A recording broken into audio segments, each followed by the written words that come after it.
Hello.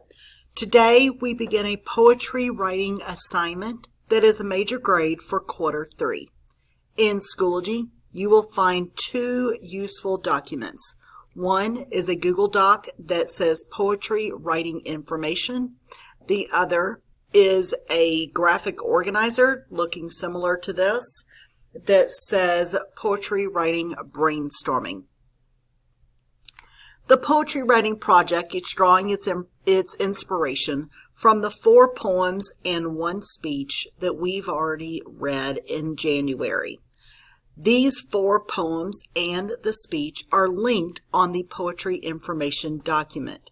You will find it useful to open up each of these poems to the web page that I've linked it to, including the speech.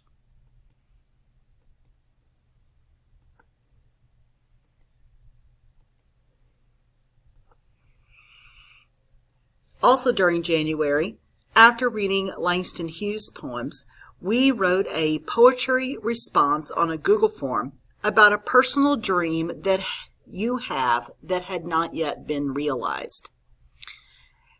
You were able to describe either an individual dream, a cooperative dream, a family dream, a universal dream, or a future dream. You can look back at that assignment on January 11th if you'd like.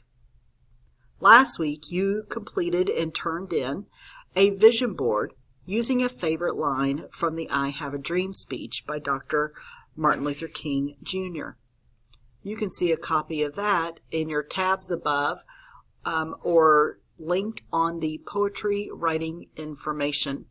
The vision boards are in Schoology in the week of January 19. The requirements for this poetry writing assignment are: it must have figurative language. The items with a star are absolutely required. So allusion is a required element. In addition, you should have simile, metaphor, or personification, or some combination of them. You should also have sound devices. Rhyme and rhyme scheme have a star, so those are absolutely required elements. And in addition, you may have consonants, assonants, rhythm, or alliteration. Word choice should be used to establish the tone and mood of your poem. Is it serious? Is it humorous? Is it carefree? You decide and convey that with the words you choose. And last is the element of creativity. You will be required to recite your poem. You may film. Well, you have choices. You may choose to recite. You can film yourself doing that. See the video of Amanda Gorman reciting her poem at the presidential inauguration, kind of as your model. That's the kind of reciting that would be expected. You can have a performance if you would like to use your poem as song lyrics. You could perform it. You can rap it. You can do it as a spoken word poem. That is up to you. Or last, you may choose to illustrate your poem. That may look like you filming a short movie or creating a series of Google slides to illustrate your poem and doing a screen record of you reading the poem, okay, timed with the Google slides. That is your choice. To get started, you should look at the brainstorming document that you will be able to open from Schoology. This is an assignment. The first thing that you must complete is the blue bubble in the middle, where you have to decide what is the topic of your poem. What do you dream for the future of the world, or for your own future. And at this point, because this is brainstorming, you can just write it sentence style. Think especially of the big ideas.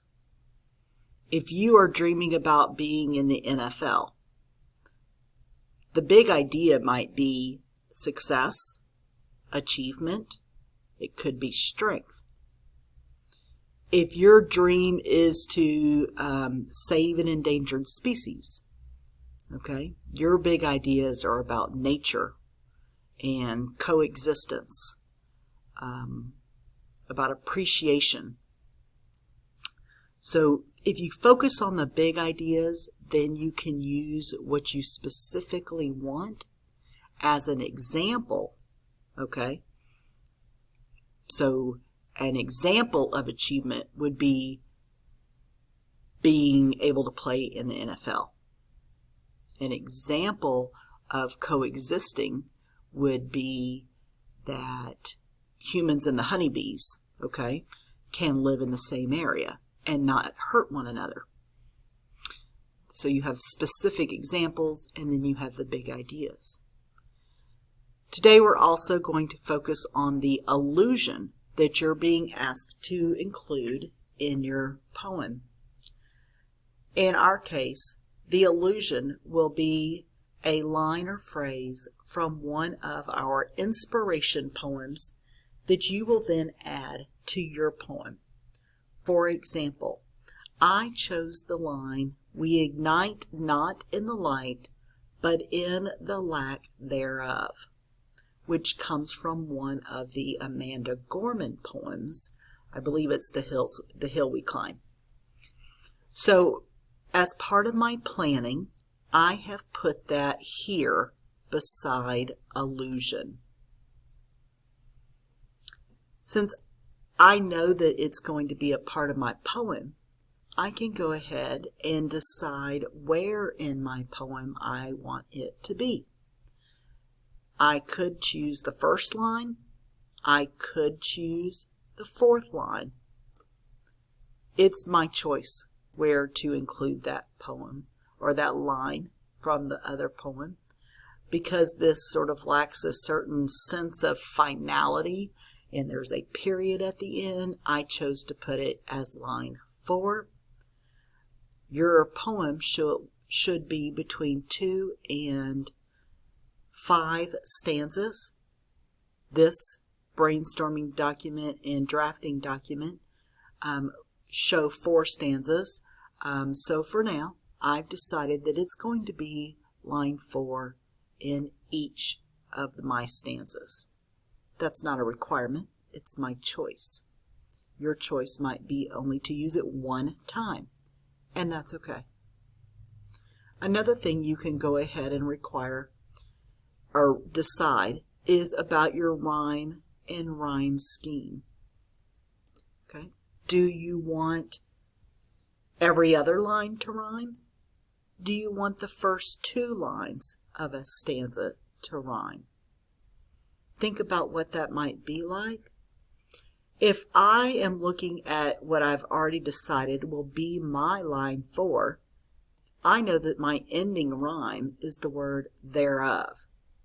So in my mind, I can start to brainstorm words that might rhyme with thereof and decide, okay, would I want maybe lines 2 and 4 to rhyme with one another? Or maybe I want lines 1 and 2 to rhyme, and then lines 3 and 4.